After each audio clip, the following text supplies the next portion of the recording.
Important खबरें हैं। थोड़ा सा लेट हो गया, थोड़ा सा इशू था एक, उस वजह से मैं लेट हो गया और लेकिन तफसीलात आपके सामने मैं रख देता हूँ।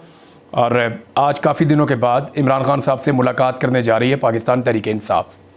ये है आज की सबसे इम्पॉर्टेंट खबर। यानी रात गए तक तो ये बात तय हो चुकी थी।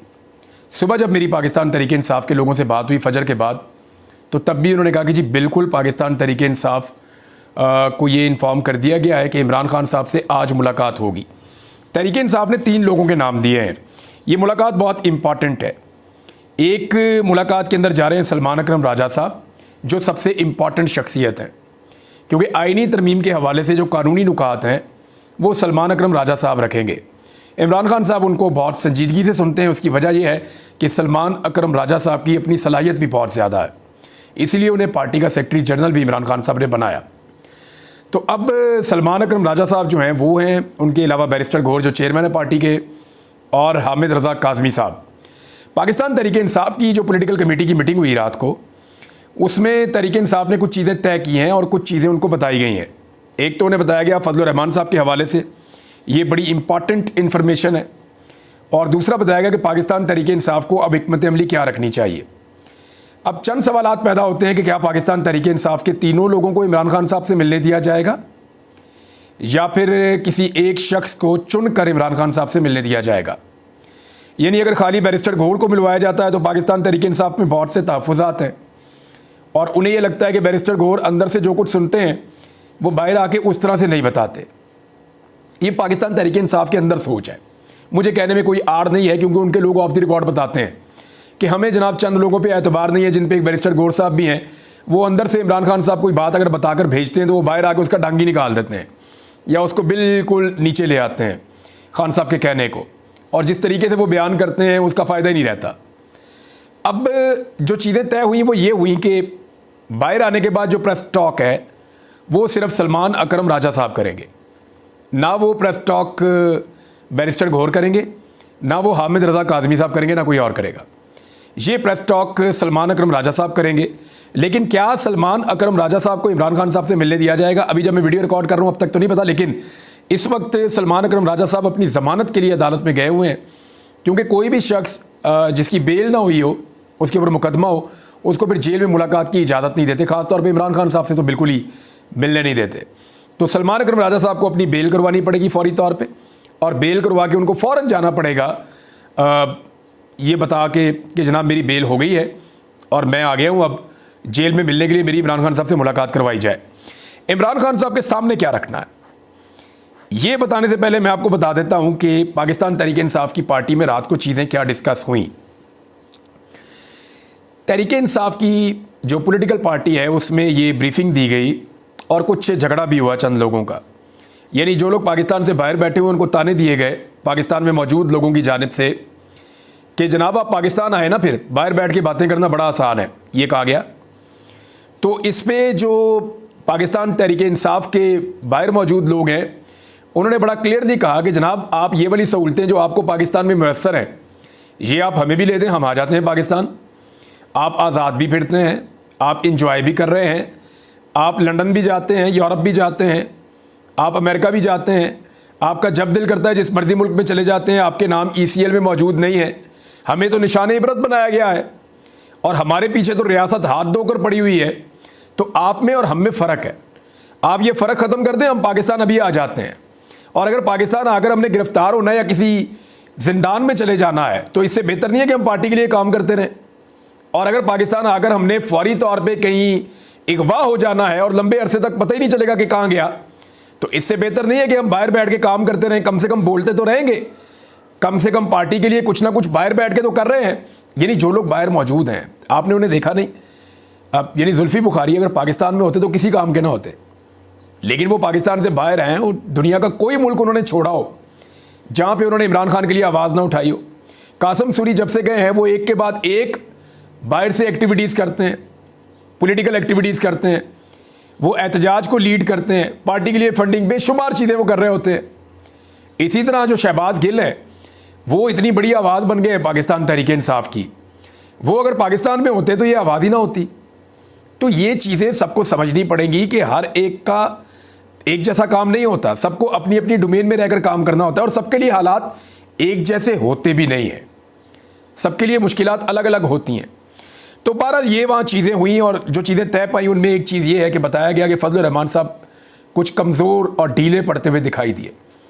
उसकी वजह ये बताई गई कि फजलुर रहमान साहब ने कहा कि जनाब मेरे मुसव्वदे के बहुत करीब पहुँच गई है हुकूमत, चंद चीज़ें छोड़ के बाकी चीज़ों पर इत्तफाक़ राय हो गया है, अब मेरी पार्टी के बंदे भी तोड़ दिए गए हैं, अगर मेरी पार्टी के बंदे तोड़कर वो आईनी तरमीम करवा लेते हैं तो मेरे लिए ये बड़ी शर्मिंदगी की बात है।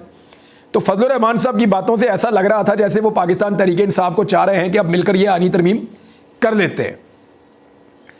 तहरीक इंसाफ का इशू ये है, उन्होंने कहा जी ये चीज़ें तो इमरान खान के सामने रखनी पड़ेगी। तो फिर फजलुर रहमान साहब ने बात की गवर्नमेंट से, गवर्नमेंट बार बार जाती है फजलुर रहमान साहब के पास, तो जब गवर्नमेंट से बात की गवर्नमेंट ने कहा ठीक है जी कर लें, करना चाहिए, इमरान खान से भी मुशावरत कर लें। अब इमरान खान साहब से मिलने के लिए ये लोग जा रहे हैं। तय ये पाया है कि सलमान अकरम राजा साहब बाहर आके बात करेंगे, बैरिस्टर गौर बात नहीं करेंगे।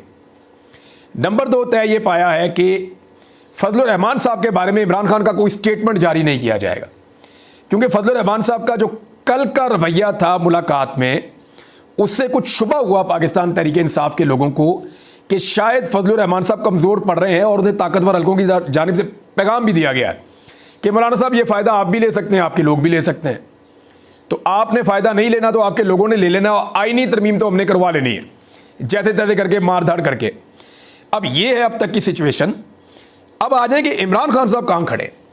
देखें इमरान खान साहब तो इस असम्बली को ही नहीं मानते, वो कहते हैं जी जाली फार्म 47 की ये असम्बली है, इनके पास तो आईनी तरमीम क्या, ये तो कानून साजी करने का इख्तियार नहीं रखते, इनके पास तो सादा अक्सरियत नहीं है, 2/3 अक्सरियत तो मेरे पास है, इमरान खान साहब ये समझते हैं। तो इमरान खान साहब कहाँ खड़े हुए हैं, वो खड़े हुए 4 तारीख पे। 3 अक्टूबर को उनसे आखिरी मुलाकात हुई थी, तब उन्होंने कहा था कि जनाब आपने इस्लामाबाद एहतजाज करना है, लाहौर एहतजाज करना है, डी चौक पे पहुंचना है और एहतजाज को जारी रखना है। उन्होंने पूरा एक प्लान दिया था इंतज़ार पंजूथा साहब को, और उन्होंने उस प्लान के ऊपर इम्प्लीमेंट करवाना था। उन्होंने पार्टी को बताया भी, पार्टी के लोगों ने गुस्सा भी किया कि जनाब ये आप क्या प्लान लेकर आ गए इमरान खान से, हम एहतजाजों के लिए रह गए। इस तरह की बातें लोगों ने की हैं। वक्त आने पे उनके नाम इंतज़ार पंजूथा साहब खुद बताएंगे आपको, या ये चीज़ें खुल जाएंगी आने वाले वक्त में। मुझे पंजूथा साहब ने कहा था कि आपने अभी नाम नहीं लेना, मैं तो सिर्फ इसलिए ये खबर दे रहा हूँ कि उस आदमी के साथ ज़्यादती बहुत बड़ी हो गई।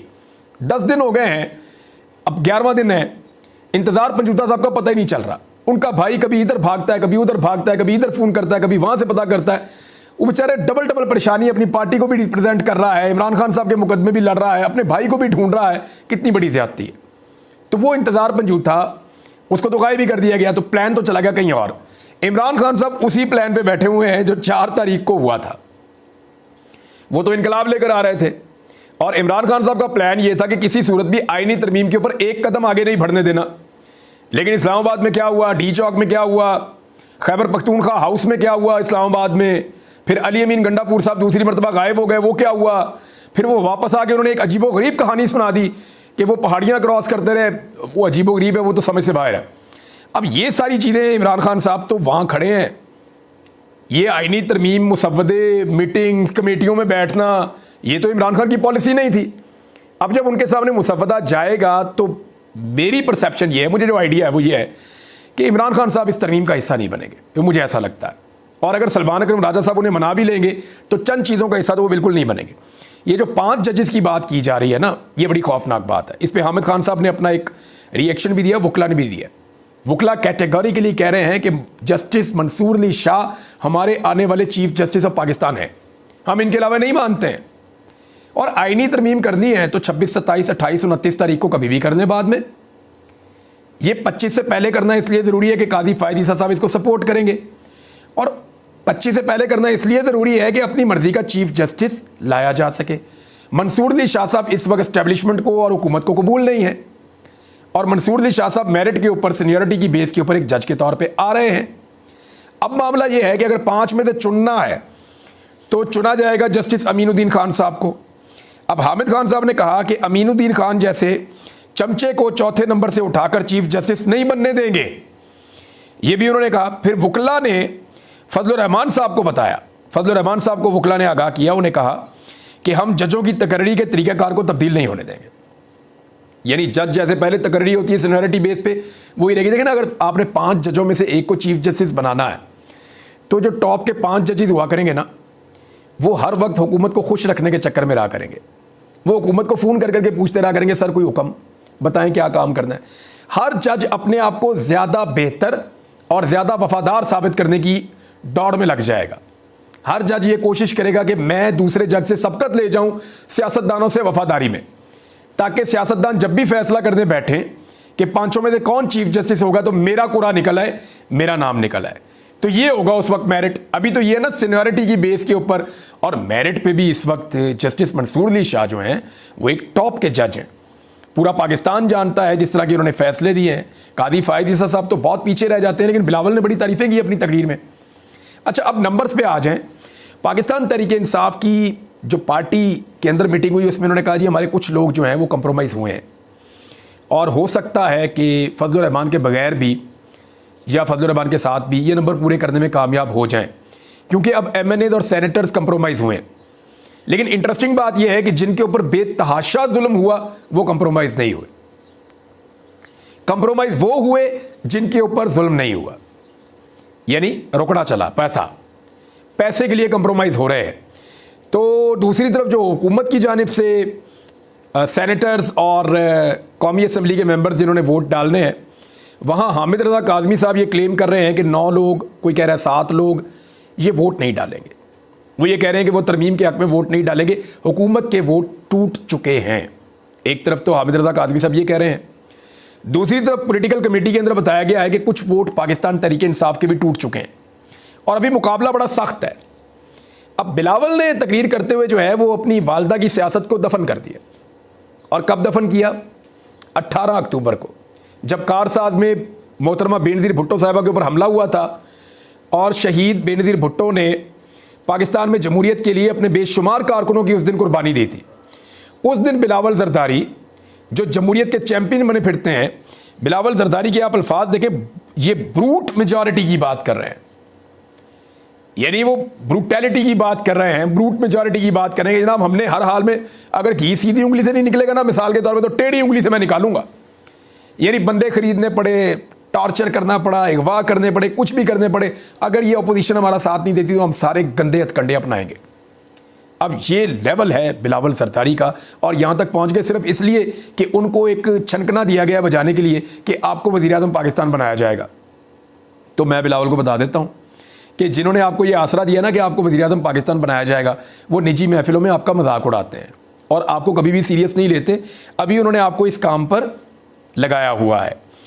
अब बिलावल ने बड़ी तारीफ़ें की कादी फायद ईसा साहब की, और जिस तरह तारीफ़ें की उससे तो अंदाज़ा होता है कि वाकई कादी साहब ने ऐसी खिदमत सर अंजाम दी हैं कि पीपल्स पार्टी उनसे बहुत खुश है। लेकिन अगर आप हक़ाइक़ देखें तो इंसानी हकूक़ की पाकिस्तान की तारीख़ में बदतरीन खिलाफ वर्जियाँ चीफ जस्टिस कादी फायद ईसा साहब के दौर में हुई, और नाइंसाफ़ियाँ भी हुई। अब कुछ लोग जो है वो सवाल उठा रहे हैं, टाइमिंग का लफ्ज़ यूज़ कर रहे हैं कि सुप्रीम कोर्ट ऑफ पाकिस्तान का जो वज़ाती नोट आया है, जो इलेक्शन कमीशन ऑफ पाकिस्तान ने सवालात पूछे थे, उनका जो जवाब आया वज़ाती नोट, वो कहते हैं टाइमिंग बड़ी इंपॉर्टेंट है, अभी हमने आईनी तरमीम करनी थी, साथ ही जो है वो ये वज़ाती नोट आ गया। तो मामला ये है कि टाइमिंग तो 63A की भी बड़ी इंपॉर्टेंट थी। जब 63A के ऊपर कादी फायद ईसा साहब ने फौरी तौर पे अपनी मर्ज़ी का बेंच बनाया और नज़रसानी के अंदर ये इजाज़त दे दी कि जिसका मर्ज़ी वोट ले लो, उसके बाद से लेकर अब तक पूरे मुल्क में कोहराम मचा हुआ है। कभी MNA उठाए जा रहे हैं, उनके बच्चे उठाए जा रहे हैं, उनकी बीवियाँ उठाई जा रही हैं, उनकी बहुएँ उठाई जा रही हैं, तबाही फेरी हुई है, बेटियाँ उठाई जा रही हैं। तो ये सारा कुछ करने के बाद ये कादी साहब ने भी टाइमिंग बड़ी इंपॉर्टेंट थी। कादी साहब की जो बल्ले के निशान वाली टाइमिंग थी वो भी बड़ी इंपॉर्टेंट थी। इलेक्शन से बिल्कुल पहले उन्होंने बल्ले का निशान एक जमात से ले लिया था, ताकि उसके बाद निशान ही नहीं होगा, वो इलेक्शन लड़ ही नहीं सकेंगे। अब नंबर गेम जो है वो बड़ी शिद्दत इख्तियार कर गई है। अख्तर मेंगल साहब दुबई से इस्लामाबाद आ गए हैं। उनके आने से जो उनके 2 सेनेटर हैं, कासिम साहब और नसीमा साहिबा, इन दोनों को थोड़ा हौसला मिलेगा। देखना यह है कि अख्तर मेंगल साहब अपने लोगों के लिए क्या हासिल कर पाते हैं। अगर तो देखें इस आईनी तरमीम के बदले में वो अपने बहुत सारे लोगों को आज़ाद करवा लेते हैं जो जबरी तौर पर गुमशुदा हैं या लापता हैं, तो फिर तो उनके लिहाज से तो एक कामयाबी है। लेकिन इस आईनी तरमीम में जो चीज़ें होने जा रही हैं ना, वो बड़ी खौफनाक है। शुगर कोटेड करके ना इसके अंदर बहुत सारी चीज़ें शामिल की गई हैं। इसके अंदर ऐसी चीज़ें भी हैं जिसका फ़ायदा मिलिट्री इस्टेब्लिशमेंट को होगा, जिसका फ़ायदा पीडीएम की जमातों को होगा, और जिसका शदीद नुकसान पाकिस्तान में जमहूरियत को होगा। और जमहूरियत की दावेदार या जमहूरियत मांगने वाली जो सियासी जमातें हैं, जमहूरियत पर चलने वाली सियासी जमातें हैं, उन सब को इसका नुकसान होगा, चाहे कल को पीएमएलएन को हो रहा हो या पीपल्स पार्टी को हो रहा हो। फ़िलहाल तो पाकिस्तान तहरीक इंसाफ को इसका नुकसान होगा। अच्छा नाज़रीन, एक चीज़ और आप याद रखिएगा कि जितने भी MNAs अब वोट डालेंगे वो पैसे की वजह से डालेंगे, वो ज़्यादती और जुल्म की वजह से नहीं डालेंगे। तो हामिद रज़ा काज़मी साहब ने बड़ा क्लियरली एक बात कह दिया और उन्होंने ये कहा कि जनाब जो भी डालेगा फिर वो जाने और अवाम जाने, यानी वो फिर खुद ही भुगतेगा जो भी डालेगा। क्योंकि मुझे नहीं लगता कि पाकिस्तानी ऐसे किसी शख्स को जो है वो आइंदा सियासत के अंदर जीने का हक़ देंगे। बहुत बुरे हालात हो जाएंगे उन लोगों के लिए और उनके ख़ानदानों के लिए और आने वाली नस्लों के लिए कि लोग हमेशा याद रखेंगे कि इसने गद्दारी की थी, उस वक्त गद्दारी की थी जब खड़े होने की ज़रूरत थी। और ये उसी तरह लोग याद रखेंगे जब पाकिस्तान बन रहा था तो कुछ गद्दारों के नाम आज भी लोग याद रखते हैं। तो इसी तरह क्योंकि पाकिस्तान इस वक्त बड़ी मुश्किल में है तो जो लोग गद्दारी करेंगे उनके नाम लोग कभी भी नहीं भूलेंगे। अच्छा, इसमें एक ट्वीट है, मैं आपको पढ़ के सुनाना चाहता हूँ। ये शुएब शाहीन साहब की है। वो ये कहते हैं कि 26वीं आर्मी तरमीम अवाम और मुल्क के हुकूक पर गासबाना कब्ज़ा है। बहू बेटियों और बच्चों को उठाकर तशद्दुद का निशाना बनाना और इमलाक को नुकसान पहुँचा कर कहते हैं कि आइनी तरमीम हो रही है। क्या ये महज़्ज़ब मुल्क कहलाने के लायक है?